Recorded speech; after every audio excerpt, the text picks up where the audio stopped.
Hi hello नमस्कार, मी Snehal free living आर्टमध्ये तुमच्या सर्वांचं खूप खूप मनापासून स्वागत आहे। मार्गशीर्ष महिन्याची सुरुवात झालेली आहे, म्हणजेच सगळ्यांचे छान असे उपवास, छान छान पूजांची सुरुवात होणार आहे। तर मार्गशीर्ष महिना म्हटलं की गुरुवारची छानशी पूजा मांडतात सगळ्या स्त्रिया। तर त्या पूजेमध्ये लक्ष्मी म्हणजेच कलश असतो, तर त्या कलशाला मस्त असं आपण लक्ष्मी सारखं सजवत असतो। तर या कलशासाठी छानशी साडी म्हणजेच लक्ष्मीची साडी कशी घालू शकतो हे आज आपण बघणार आहोत। तर याच रिलेटेड मी लास्ट इयर सुद्धा व्हिडिओ अपलोड केला होता, त्यामध्ये मी घरच्या घरी न स्टिच करता सुद्धा तुम्ही छान साडी कशी घालू शकता या कलशाला हे मी दाखवलेलं आहे। किंवा तुम्हाला जर पूजा येत नसेल, पहिल्यांदा तुम्ही पूजा करणार असाल, तर ही पूजा कशी मांडायची हे सुद्धा मी त्या व्हिडिओमध्ये सगळं दाखवलेलं आहे। तर त्याची लिंक मी डिस्क्रिप्शन बॉक्समध्ये देते, ते नक्की तुम्ही बघा। आजचा जो व्हिडिओ असणार आहे तो म्हणजे कलशाची साडी स्टिच करणार आहोत। हल्ली मार्केटमध्ये बऱ्यापैकी अशा साडी मिळतात, पण आपल्याला मिळेलच किंवा आपल्याला आवडेल असं काही होत नाही। कॉस्ट पण खूप आहे, तर त्यापेक्षा तुम्ही घरच्या घरी बनवू शकता। ही कशी सोप्या पद्धतीने तुम्ही घरी बनवू शकता, ती सोप्यात सोपं मी तुम्हाला करून दाखवणार आहे, जेणेकरून प्रत्येकीला ही साडी बनवता येईल आणि छानशी तुमची लक्ष्मी सजेल। त्यासाठी आजचा हा व्हिडिओ नक्की शेवटपर्यंत बघा। व्हिडिओ आवडला तर नेहमीप्रमाणे एक लाईक नक्की करा, कमेंट करून मला नक्की सांगा की व्हिडिओ कसा वाटला ते। चला मग लगेचच व्हिडिओला सुरुवात करूयात। ही साडी बनवण्यासाठी पहिल्यांदा आपण आपला कलश किती उंचीचा आहे किंवा तुम्हाला ही साडी किती उंच पाहिजे, म्हणजे तुमचे दागिने छान बसतील, हे पहिल्यांदा मेजर करून घ्यायचं आहे। त्यानुसार मी इथे अस्तर 7 इंच रुंद असं गोलाकार, अर्ध गोलाकार मी कट करून घेतलेला आहे। आणि हे जे वरती आपल्याला खंच मटेरियल लावायचं आहे ते मी 1.5 मीटर लांब घेतलेलं आहे आणि रुंदीला 7.5 इंच घेतलेलं आहे। आता हे जे अस्तर आहे याला साईड होऊन फक्त एक छोटीशी टिप टाकून घेतलेली आहे। त्या अस्तरचा मध्य घेऊन त्यानुसार अशा प्लीट्स पाडत जायचं आहे आपल्याला। जे खंच मटेरियल मी वापरलेलं आहे, याऐवजी तुम्ही तुमच्या आवडीनुसार तुमच्याकडे जे एखादं ब्लाऊज पीस असेल, साडीतलं काहीतरी तुम्ही काढलेलं असेल, तर ते सुद्धा तुम्ही इथे वापरू शकता। तर तुम्हाला बऱ्यापैकी माहीत असेल की मला खण प्रचंड आवडतं, तर मी ते खणपासूनच हे बनवते। तर अशा पद्धतीने दोन्ही बाजूंनी तुम्ही जर लक्ष दिलं तर व्यवस्थित या प्लीट्स आधी करून घ्यायच्यात।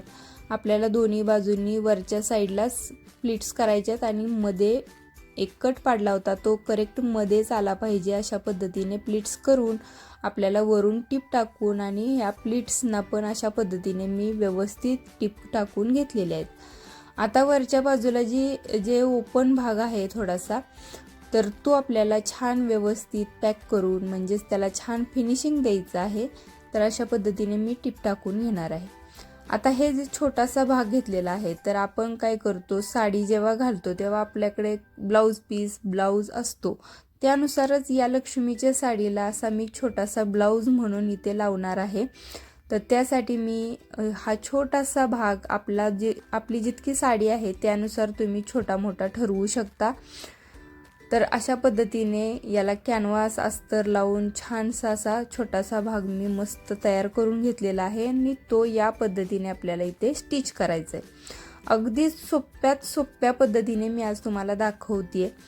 मस्त अशी याला लेस लावायची आहे आणि वरच्या बाजूला सेम आपण मगाशी फिनिशिंग दिलं त्या पद्धतीने इथं आपल्याला हे वरती सुद्धा पॅक करायचं आहे आणि सोबत जे आहे उरलेलं कापड त्यापासून आपल्याला हे लेस तयार करायची। तर अशा पद्धतीने सुंदर असं आपलं हे जे ब्लाऊज आहे ते त्याला लावून झालेलं आहे। मी छोटे छोटे नॉट्स करून आता या मी बाजूला सुद्धा लावून घेणार आहे। अगदीच सोप्यात सोप्या पद्धतीने मी तुम्हाला आज दाखवलेलं आहे, जेणेकरून प्रत्येकीला हे बनवता यावं।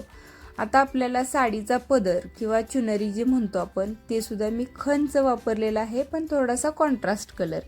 तर त्या जो आपण मटेरियल घेणार आहे त्याला चारही बाजूंनी छान टिप टाकून घ्यायचे आणि एक छानसा काट मी त्याला लावलेला आहे।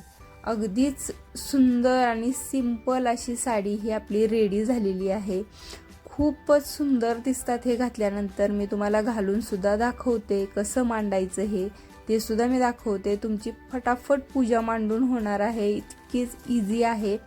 सेम पद्धतीने पण थोडंसं मोठ्या आकारात मी ही साडी बनवून घेतलेली आहे दुसऱ्या कलरमध्ये. सेम पद्धत आहे, फक्त साईज मोठी आहे. कारण काही लोक आहेत जे मोठा कलश ठेवतात किंवा एखादी कळशी ठेवून त्यावरती कलश मांडून ठेवतात, तर त्यांच्यासाठी आहे.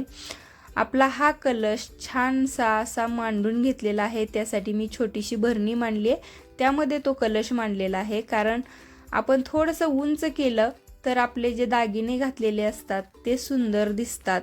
आता पूजा कशी मांडायची हे तर मी त्या व्हिडिओमध्ये दाखवलेलं आहे, पण हे सिंपल तुम्हाला या कलशाला कसं सजवायचं हे मी सिंपल दाखवते. तर अशा पद्धतीने मी सुंदर असा कलश मांडून त्यामध्ये नारळ ठेवून त्याला छानशी नथ, आता छान छान दागिने. आपलं जर उंच असेल कलश तर अशा पद्धतीने सुंदर असे आपले दागिने बसतात आणि सुंदर अशी आपलं ही चुनरी आहे, ओढणी किंवा पदर म्हणू शकतो, तो मस्त असा ठेवल्यानंतर अगदी लक्ष्मी सुंदर दिसायला सुरुवात होते. तुम्हाला कशी वाटली ही लक्ष्मी हे मला नक्की कमेंट करून सांगा. व्हिडिओ आवडला असेल तर लाईक करायला प्लीज विसरू नका.